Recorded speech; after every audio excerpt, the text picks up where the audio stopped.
Hello, this is Emerald Sands, and you're now tuning into Conversations with Sophia.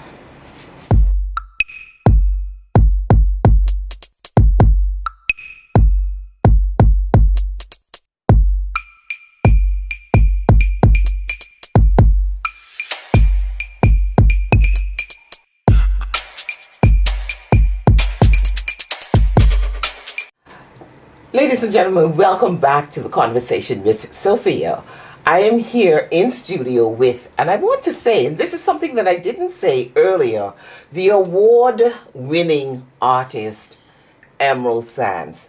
Emerald, listen, you are tops at what you do, and I want to congratulate you as a young artist, an artist that is doing something totally different than a lot of artists that I know. I don't know any other body artist.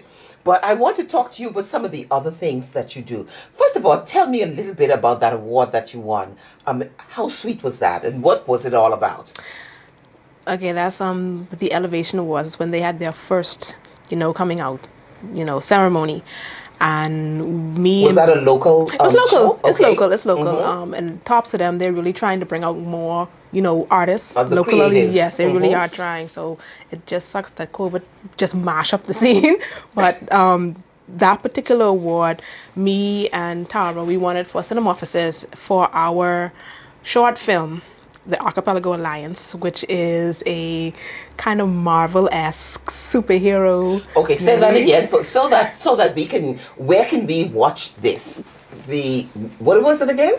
The Archipelago Alliance. Archipelago Alliance. Okay. Mm-hmm. Now I know Tara. She had it up on Vimeo. Mm-hmm. So you might have to go on Vimeo to see if it's there. If not, it might be on our YouTube channel, which is Cinema Offices.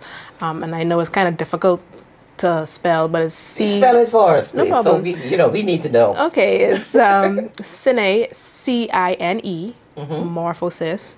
Oh goodness, Morphosis.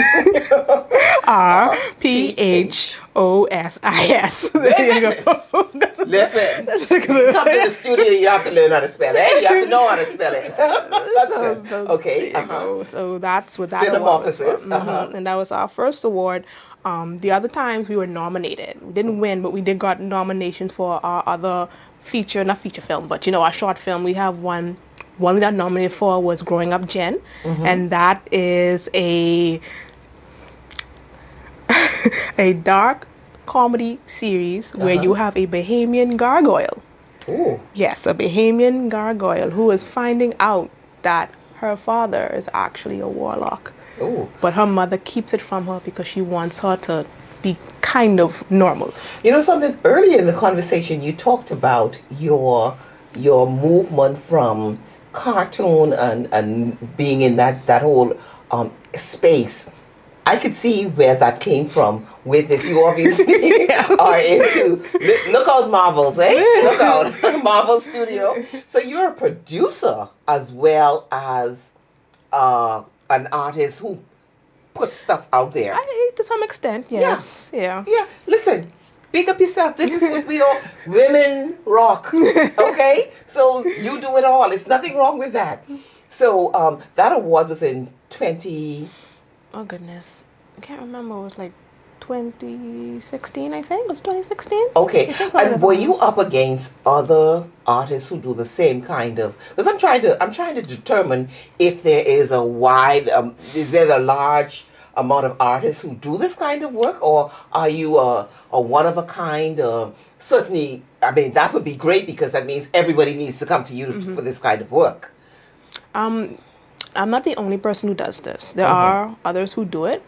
At least in terms of the body artistry and the special effects makeup. What makes me different from them is that I do it all year round. Okay. I don't do it just for Halloween. I don't do it just for Junkanoo. I'm constantly practicing to make sure that I, build up my talent because I'm trying to be on top of Hollywood. Like that's the level I'm trying to get at. Yes. So that's why I market that particular aspect of my makeup work. I could do beauty, but I rather do the special effects stuff. And so forth. That's what I rather do. Did you go to school for this? No. You didn't. So this is all natural. So, ladies and gentlemen, we have a naturally talented Bahamian artist who's doing body painting and some cinematography and those kinds of things. And I'm fascinated with it because Well, I would have, I mean, you hear people actually years and years and years of university studies to do the kind of things that you were doing. And here it is, you just woke up from a depressive era in your life and realized that you have this wonderful talent. And I think that's extraordinary. That's extraordinary. Thank you. So, how do you brand yourself? How do I brand myself? Well, before I get to that, let me just make this one point.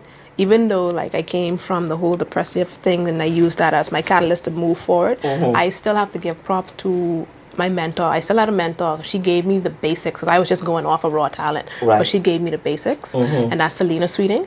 Okay. She's my mentor, and I'll always be grateful for her. Like she will always call on me to help with face painting and so on and so forth. So I have to give some of my credit to her. Right. Because she gave me the foundation that I was Yes, able of to course. build up properly. Of course. So, but in terms of my branding, Stick a pen before we get to the branding question. Even though you didn't go to university for this to learn this craft, what do you do to enhance it in terms of finding new methods, finding new trends, and those kinds of things? Do you watch a lot of YouTube? Do you study the craft? How do you enhance what you're doing personally? sorry, oh goodness, the school of YouTube. The school of YouTube. Like I just watch a lot of tutorials. I even read up on some things. And certain people that I follow. On Instagram, on Facebook, I just watch them. There's certain companies who make, prosthetics just to sell individually. I follow them. I watch them to see, how do y'all do this? How do you form this? I don't have all the stuff that they have, but the stuff that I could get my hands on, I use that to try to mimic it as best as I possibly could until I'm able to get, Right. the right stuff. So do you use a lot of local products in place of what you might have, or you're not able to source from? Unless it's Depending on what it yeah, is it you're depends. doing. And I know for the special effects stuff, I need stuff that I buy out the store. Okay. And then there's one thing in particular that I can't find here. I have to order from a way to get. Right. But if I'm doing body painting, however, I can always get the Paints straw and so and forth. paints and all these different shells and stuff. I could get them from here. Right, But right. special effects stuff. Okay, so branding, and where can we find you in social media? If we're just looking, I have a show coming up. I'm doing something here at the studio when it's permitted to do it, and say I want another featured artist who is doing some type of painting and so forth. How can I find you on social media? Well, you could find me on Facebook, the Painted Chiq. The Chiq is spelled CHIQ. CHIQ. Painted Chiq. There you That's go. cute. And then Facebook, you have Instagram, same thing, the Painted Chiq. I recently got onto TikTok. So, TikTok. And then I also have a YouTube channel as well where I will post up like my looks after I make them and so on and so forth. Do you get a lot of international followers, and has anyone from the international arena approached you to do anything? Because that's important. I have a lot of international followers on Instagram. Some of them are kind of big name in their own right, I guess. They're not the top, but when they like my stuff, I feel like $1. Right. I'm actually about to do a collaboration with someone in the States right now for special effects makeup and stuff. Wonderful. So I have to do a video how I put myself from this to something gruesome. So you have to create a portfolio. Basically. And that is all about branding. Ladies and gentlemen, I always tell young artists, I had the opportunity recently to do an international podcast, and this group that I'm in has about 1 million followers, and they chose me. Thank you. Thank you. To talk about branding and talk about your products and how you got started. And I always say that it is important to brand yourself because whatever and put out quality work because that's so important because the work that you put out represents who you are. And I always tell young artists and those creatives coming up in the field that you have to invest in your craft and invest in what it is that you are doing. Because if you intend on being an international person or servicing an international audience, they need to know that it is not just about looks, but when they come up close and personal to your work, it is finished properly. It is smooth. You have your label. You have a contact where they can reach you. That's something that is always a problem for me with a lot of my local counterparts. They have all of this flashy stuff, but you try to reach them and they have a phone with no minutes, and they don't have a proper website set up and so forth. So those kinds of things are always very important in helping you to market and helping you to brand your product. And so I want to know, and I'm expecting that is something that you spend a little bit of time, because that's part of the investing in your product. You have to invest in your product, invest in what makes your product the best.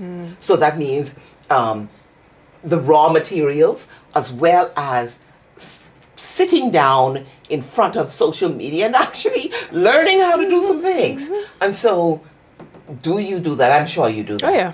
You spend a lot of. COVID has afforded us. Yeah. This is one of the upsides of COVID, eh?